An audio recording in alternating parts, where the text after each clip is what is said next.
Hi, Diane here, ready to talk to you about, I think, my favorite book of 2024 so far. It's called The Road by Cormac McCarthy, winner of the Pulitzer Prize. And this book is about the apocalypse. So the thing that I don't want to see in a movie because I'll have nightmares. This book describes what happens after the earth has died, after most of the population has died. Anybody who's left is starving, foraging for food, going through houses that are in ruins, trying to find what's left in basements and cabinets. The main characters are a man and his son. Neither have names in the book. They're following the road to the ocean, and whatever they find there, hopefully some warmth, but it's pretty much an unknown for them.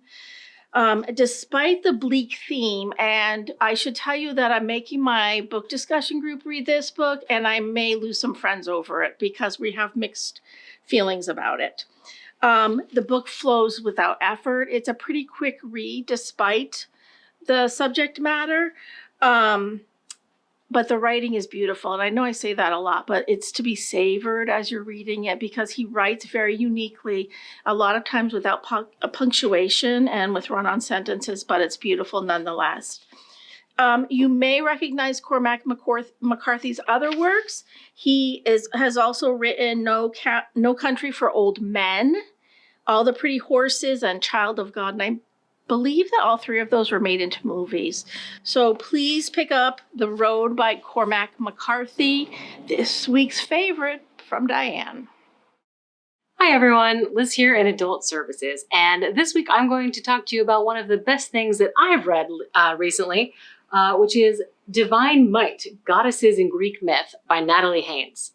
Now, if you're a fan of Librarian Pick of the Week, and of course you are, you may remember that I got very excited about Natalie Haynes' previous book, which is called Pandora's Jar. So this is sort of a follow-up. It's very similar in tone. That one was about the women in Greek mythology, and this one is about goddesses, specifically in Greek mythology. So in this book, she covers the Muses, Hera, Aphrodite, Artemis, Demeter, Hestia, Athena, and the Furies. Now, what I love about Natalie Haynes is that not only is she a classicist who knows exactly what she's talking about, she's also a comedian.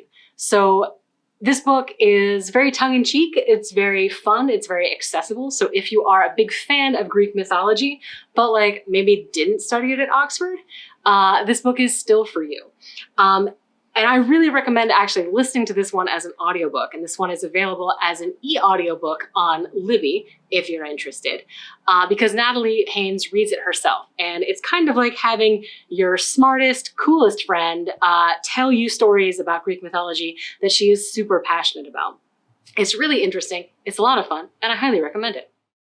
Hi, this is Caroline from Adult Services, and starting March 1st, we are happy to announce that we will be offering notary services.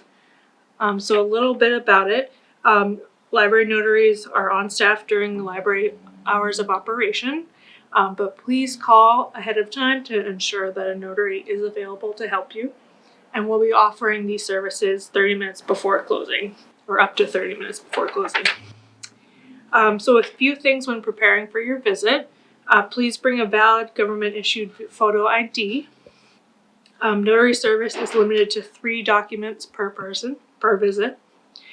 And then complete all information above the signature line prior to signature notarization.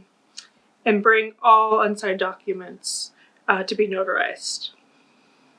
And then finally, if your document requires witnesses, they must accompany you. If you have any other questions, please call us or visit our website.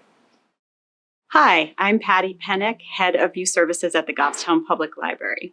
Usually I'm here to talk to you about children's materials or programs, but today I'm going to talk to you a little bit about a book that I recently read for myself, an adult book, as a grown-up, separate from my role here as the children's librarian.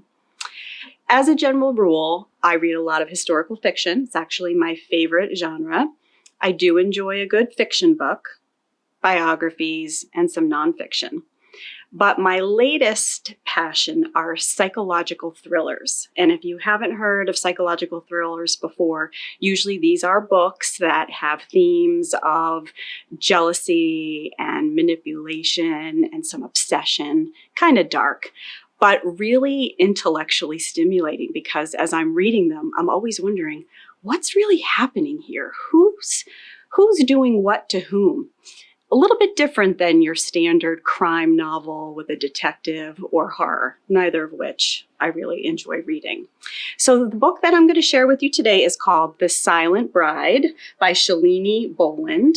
And I read about it in one of our library journals, and it sounded really good. I mean, The Silent Bride, just the title alone sounded intriguing. And just to give you a little peek at how it starts, the book begins with a very short chapter written from the perception of a character. We don't know who this person is, but they're very pleased with themselves. They've created some sort of situation and things are all going according to plan.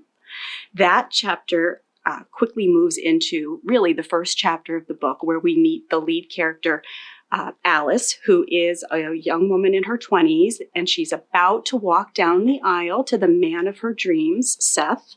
She's, in love and really looking forward to starting this new life. However, as she's walking down the aisle on her father's arm, she looks ahead and sees the man she's about to marry. But sadly, she's never seen him before in her life. She does not recognize this man. What does she do? What would you do? I had to stop myself for a few minutes and think, what would I do? I wish I could tell you what happened, but I can't. However, if you like psychological thrillers, and if you're willing to give this one a try, The Silent Bride is a really great one. We do not own this book at the Goffstown Public Library. However, with your Goffstown Public Library card, we can borrow it for you from one of a couple of other libraries in the consortium. So if you'd like to give it a try, again, it's The Silent Bride.